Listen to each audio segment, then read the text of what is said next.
Climate activists from around the globe are calling for the UN climate summit in November to be postponed. Well, they say there will be unequal access to COP26 for developing nations because of travel costs related to the pandemic, as well as a lack of vaccines.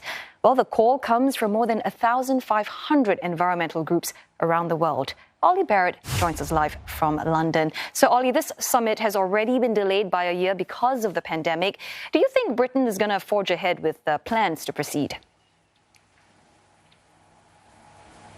The short answer is yes. Britain is very much set on the idea of having this summit in Glasgow in November in person, with all the delegates and ministers and leaders coming in person and having those discussions face to face. The UK has been saying this for months now, and indeed when it hosted the G7 in Cornwall earlier in the year, minister after minister and the Prime Minister Boris Johnson himself said at that point too that they believe that international diplomacy is much better and achieves much more when people are sitting round the same table face to face. So barring some kind of extraordinary development with regards to COVID or something else, this summit is going to go ahead, and it is going to go ahead in person in Glasgow in November.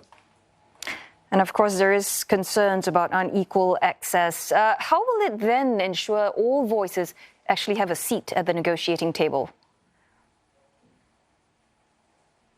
Well, a couple of ways the UK says it's going to make sure that as many people as possible can be at the COP26 summit in Glasgow in November. One is that when it comes to people travelling from red-listed countries who would have to quarantine in a hotel on a mandatory basis when they get to the UK, Britain says it will fund those quarantine hotel costs for delegates coming from developing countries, because many of those developing countries, which are considered to be most at risk from climate change, happen to be on the UK's travel red list at the moment. So that's one way the UK says it can help.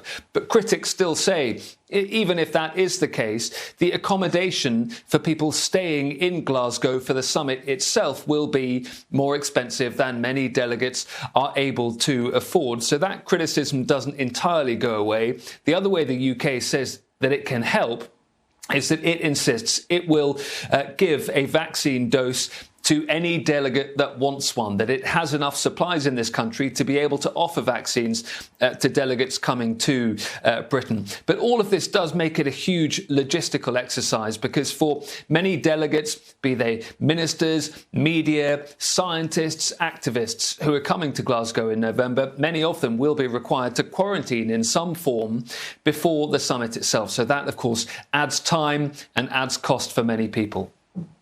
Thanks very much for that update. Ollie Barrett there speaking to us from London.